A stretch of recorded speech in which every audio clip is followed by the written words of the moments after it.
Palabas naman ng bahay si Lorraine para pumunta sa Cavite. Aalamin niya sa kakilalang GRO kung may nakita na ito ng pinapahanap niya. Kailangan na niya ng pera, pambayad sa kuryente at tubig. Lalong magiging kahiya-hiya sila sa mga kapitbahay kung mapuputulan pa sila ng kuryente. Wala na nga ang lahat ng mga mamahalin nilang kagamitan dahil kinuha na ng bangko para makabawas sa nagalaw na pera ng kanyang ama. Masyado nang magiging miserable ang kanilang buhay. Kung may magtitiwala pa nga lamang na magpautang sa kanila, ay hindi niya kailangan pang pumunta sa Cavite City. Paglabas niya sa pintuan, ay parang namigat ang kanyang mga paa na hindi niya magawang maihakbang. Para siyang itinulos na makandila sa pagkakatayo nang makita si Ando na nakatayo malapit sa gate. Bigla tuloy niya naalala noong pareho pa silang bata nito. Nahuli niya itong pasilip-silip sa loob ng kanilang bakuran. Sinita niya ito at pinagsalitaan ng masasakit. Ang kaibahan lang ngayon ay nakatayo lang ito at parang libang na libang sa panunood ng mga halamang namumulaklak ng kanyang mama. Hindi nga niya alam kung nakita na siya nito. Sa bagay, ay wala siyang pakialam kung makita man siya nito o ano. Kung nagkataon sigurong gaya pa rin ng dati ang katayuan nila sa buhay, ay baka sinita niya ito. Kahit pangang bruskong-brusko itong tingnan ngayon. Kinakabahan din siya kahit paano. Hindi na ito ang dating hampas lupang mang-uuling na kaya-kaya nilang pagsalitaan ng kahit ano. Malaki na ang pinagbago nito ngayon. Ang tansya niya ay marami na itong pera ngayon ayon sa nakikita niyang forma nito na namumutiktik sa katawan ang malalaking alahas. Kung hindi siya nagkakamali, ay nakarating na ito ng ibang bansa. Dalawang malalaking kahon ng balikbayan box ang bagahe nito nang dumating. Hindi nga lamang niya alam kung paano ito nakarating sa ibang bansa. Hindi na iyon ang mahalaga sa kanya.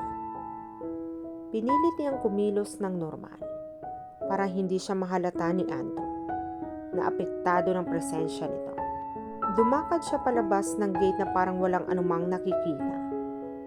Pagdating niya sa gate, ay nagkasalubong ang kanilang tingin ni Ando. Gusto sana niya itong ngitian, ngunit matalim na agad ang tingin ipinukol nito sa kanya. Nakipaglaban siya ng titigan dito, kahit parang nangangalog ang kanyang mga tuhod dahil sa pagkakatingin nito sa kanya. Na tila matalas na tabak ang sumusugat sa buo niyang pagkatao. Gustong-gusto na sana niya itong sitain kung bakit ganoon na lamang ang tingin nito sa kanya. Gusto niyang malaman kung magagalit ba ito sa kanya. Ganoong 10 na ang nakakalipas mula nang mag-away sila nito. Hindi makatuwiran ang ginawa nitong pagtingin sa kanya ng matatalim. Kailangan malaman niya ang dahilan kung bakit ganoon na lamang itong makatingin sa kanya. Ngunit bago pa siya makalabas ng gate, ay tumalikod na pabalik sa bahay ng mga ito. Gusto sana niya itong habulin at pagmumurahin dahil para siyang niloloko nito. Nagpigil na lamang siya sa sarili. Hindi na siya papayag na sa susunod na tingnan pa siya ng masama nito, ay magkakaalaman na silang talaga. Minabuti na lamang niyang umalis para hindi na mag-init pa ang kanyang ulo. Hindi niya kailangang problemahin ang siraulo nilang kapitbahay. Punong-puno na siya ng problema at hindi na niya kailangan pang dagdagan. Walang kamalay-malay si Lorraine na talagang gusto na siyang sitain ni Ando. Gusto nito muli siyang magtaray para makakita ito ng butas para sila magkamaggaan muli. Doon na nito inilabas ang galit sa kanya bilang panimula ng pagganti nito sa kanya. Kung hindi siya agad sumakay ng tricycle, ay nakita sana niya ang makahulugang ngiti na sumilay sa mga labi nito habang sinusundan ng tanaw ang kanyang sinasakyang tricycle. Makalipas pa ang 1 linggo, ay pinasimula na ng pagpapagawa ng bagong bahay ni na Andrew. Nabili niya ang bakanting lote na nasa kanilang likuran, kaya nasunod ang gusto niyang laki ng bahay. Marami ang nagulat sa kanilang mga kapitbahay sa bigla nilang pag-aasensong mag-anak. Naging matiyaga naman ang nanay at tatay ni Andrew na magpaliwanag sa kanila ng mga kapitbahay kung paano siya sinwerte nang makarating sa Japan. Hindi nga lang sinabi ng mga ito kung ano ang naging trabaho niya doon. Gusto rin naman ng kanyang mga magulang na maging maganda ang tingin sa kanya ng kanilang mga kapitbahay at kakilala, at kumalat na sa kanilang barangay na naging swerte siya. Marami ang humanga kay Andrew, lalo na ang mga kadalagahan sa kanilang lugar. Dumalas tuloy ang pagkakaroon nila ng mga bisita na gustong makaambon ng kaniyang swerte. Hindi naman naging maramot ang kaniyang mga magulang. Maging siya ay bukal sa loob na ginawa niyang pagtulong sa mga taong nangangailangan. Naging palasak tuloy sa kanilang barangay ang pagiging matalungin nilang mag-anak. Ayaw niyang mapari sa kanilang kapitbahay na mayaman nga ay wala namang kapwa-tao. Isang paraan iyon na gusto niyang makaabot sa kaalaman ng mag-anak ng Miraflor. Baka sakaling magbago ang pananaw ng mga ito kapag nalaman ng kanilang pagiging matalungin sa mga mahihirap nilang kapitbahay. Ang buong akala kasi niya ay ganoon pa rin ang estado ng pamumuhay ng mga ito. Hindi naman kasi siya nagtatanong sa kanyang mga magulang tungkol sa kanilang kapitbahay. Ayaw niyang mahalata ng mga ito na may binabalak siya sa dalaga. Mananatiling lihim sa kanyang mga magulang ang ginawang panghahamak sa kanya ni Lorraine. Ang hindi niya alam ay mahirap pa sa daga ang babaeng gusto niyang paghigantihan. Isasantabi muna niya ang lihim niyang damdamin dito. Mula pa noong kamusmusan nila, gusto muna niya itong bigyan ng aral at saka na lamang niya itong susuyuin kapag natupad na niya ang balak niyang paghihiganti dito. Ano bang ginagawa dyan sa kabilang bahay? At panay pukpukan ang naririnig ko. Tanong ng kanyang mama. Isang tanghaling kumakain sila. Nagpapagawa ho ng bagong bahay sina Aling Lucille. Sagot niyang patuloy lang sa pagkain. Bakit? Tumama ba sila sa loto? At nakapagpapagawa sila ng bagong bahay? Parang gulat na gulat nitong tanong sa kanya. Ayaw sana niyang pag-usapan ang tungkol sa kanilang kapitbahay dahil malaki ang galit niya kay Andrew sa ginawa nitong pagtingin ng matatalim sa kanya tuwing magkikita sila nito. Hindi nga lamang niya maiiwasan dala ng dinig na dinig sa kanila ang pukpukan sa kabila. Hindi ho. Dumating yung anak nilang nawala ng matagal. Tipid niyang sagot. Saan daw nakarating? Sa Japan ho. Aniya dito. Nahalata ang inis sa boses. Parang gusto niyang mainis sa ina dahil sa kakatanong nito. Nagpipigil na lamang siya at baka sumama ang loob nito nang sumpungin na naman ang sakit. Tiyak na panibagong problema na naman niya itong haharapin.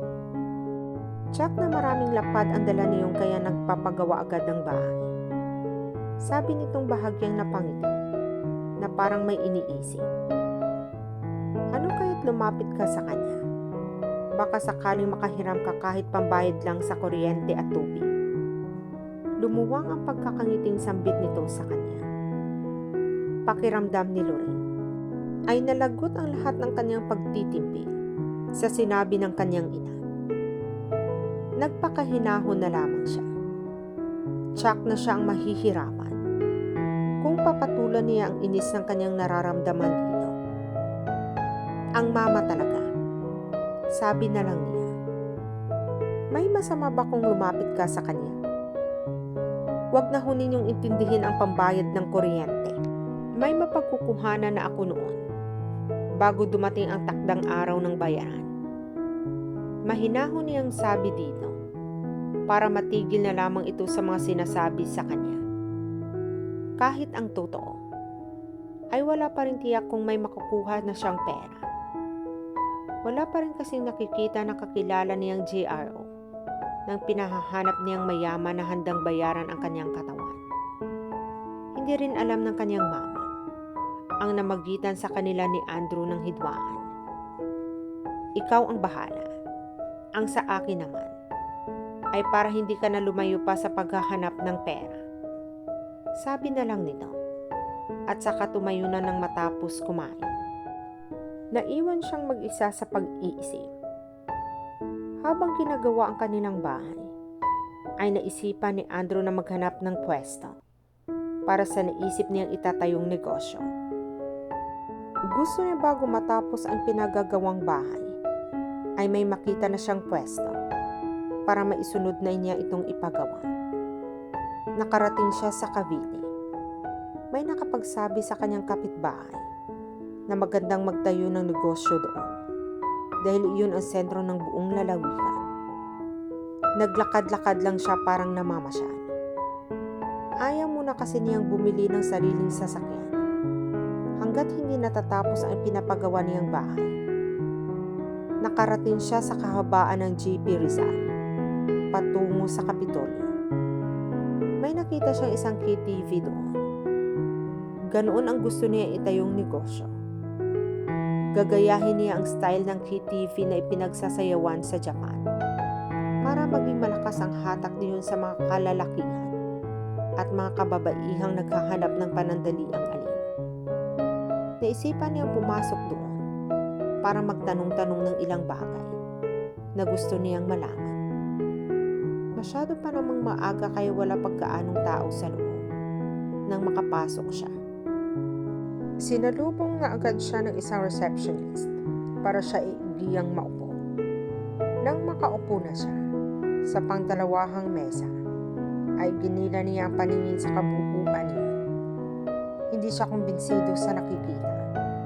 Para sa kanya, ay hindi gaano ka-attractive ang mga taong gustong maglibang sa club na iyon. Pero nagagandahan siya sa pwesto. Nasa harap ng daan, kaya tiyak na magiging malakas kung katulad ng KTV na pinagsasayawan sa Japan ang magiging style niyo. Kung ipagbibili siguro sa kanya ang pwesto, ay baka iyon ang kanyang bilhin. Tamang-tama sa kanyang gusto. Sir, ano po yung order ninyo? Malambing na boses ng isang babae ang pumukaw sa kanyang pag-iisip. Saglit niyang hinagod ng tingin ang babaeng nasa kanyang harapan. May itsura ito at makinis ang kutis. Napaka-sexy ang suot nitong blouse na puti na bahagyang nakabukas ang dalawang butones na nagpapakita ng malulusog nitong dibdib. Naka-miniskirt itong kulay pink na kunting maling kilos ay makikita na ang tinatago. Sanay na siya sa mga ganoong nakikita.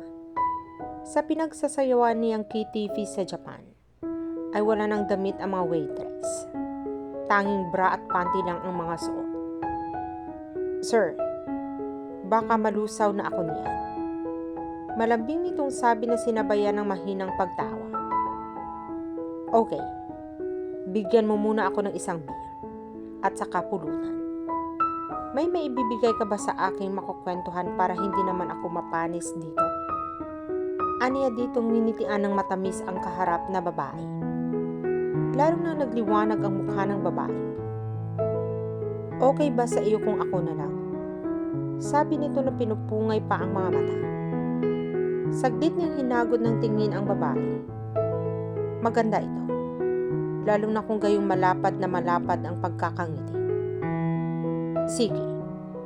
Hindi naman ako mapili. Basta lang may makukukwentuhan ako. Kumuha ka na rin ng drinks mo. Thank you, gwapo. Sandali at kukuha ako ng maiinom natin. Anitong nagmamadali ng umalis. Nangingiting sinundan na lamang niya ito ng tingin. Hindi naman ito nagtagal. Nang bumalik ay may kasama na itong waiter na siyang nagdala ng kanilang order. Umalis na rin kaagad ang waiter. Matapos ilapag sa kanilang mesa ang mga dala nito, umupo naman sa tabi niya ang babae. I'm Shelly. Ikaw, Pogi. Anong pangalan mo? Para naman maging maayos ang pagkukwentuhan natin. Anang ng babae, pagkaupo sa kanyang tabi. Andrew na lang ang itawag mo sa akin. Aniya habang nagsasali ng beer sa baso. Alias ba iyon? O talagang iyan ang pangalan mo? Okay lang. Ang mahalaga ay may maitatawag ako sa iyo. Anito habang nagsasali ng juice sa baso. Sa halip na sagutin ng tanong ang babae, ay nilagok niya ang beer. Isinaid niyang laman niyon hanggang sa maubos. Hanggang kwentuhan lang ba ang gusto mo? Tanong sa kanya nito, na bumaba ang kamay sa isa niyang hita. Napatitig siya sa mukha ng babae. Kung nagpipresenta ito sa kanya, ay hindi siya tatanggi, kahit mahal pa ang hingin nito sa kanya. Magkano? Tanong niyang hindi inaalis ang pagkakatingin sa mukha nito. Alam na kasi niyang kasunod na sasabihin nito, kaya inunahan na niya ito. May asawa na kasi ako, at ayaw na akong payagang lumabas. Napailing siya, at nakadama ng pagkakadismaya. Akala pa naman niya, ay nagprepresenta ito sa kanya. Ayaw ko ng bilasan. Gusto ko ng sariwa, kahit medyo mahal. Biro niyang totoo dito. Okay ka rin. Natatawa nitong sabi matapos kumatsara ng sisig na pulutan. Huwag kang mag-alala. Hindi lang sariwa ang ibibigay ko sa iyo. Titiyakin ko sa iyong ikaw ang magiging buena mano sa kanya. Sabi pa nito, matapos ilulun ang laman sa bibig. Ang swerte ko naman yata. Baka naman kamukha iyan ni Bakekang, kaya basal pa hanggang ngayon. Mas gugustuhin ko pang ikaw na lang. Walang sabi-sabing ipinatong niya ang isang kamay sa hita nito. Saka hinagod iyon. Hindi na nga ako pwede. Type pa naman sana kita. Mukhang napakasarap mong kapartner sa ka. Malanding sabi nito, na tila kiliting-kiliti sa paghimas niya sa mga hita nito. Sige na nga. Nandyan na ba siya ngayon? Wala. Pero nasa akin ang kanyang litrato. Sagot nito, habang binuklat ang mahabang wallet. Hetong litrato niya. Sabi nito matapos iabot sa kanya ang hawak. Wala sa loob na inabot niya ang litrato. Saka iyon tiningnan.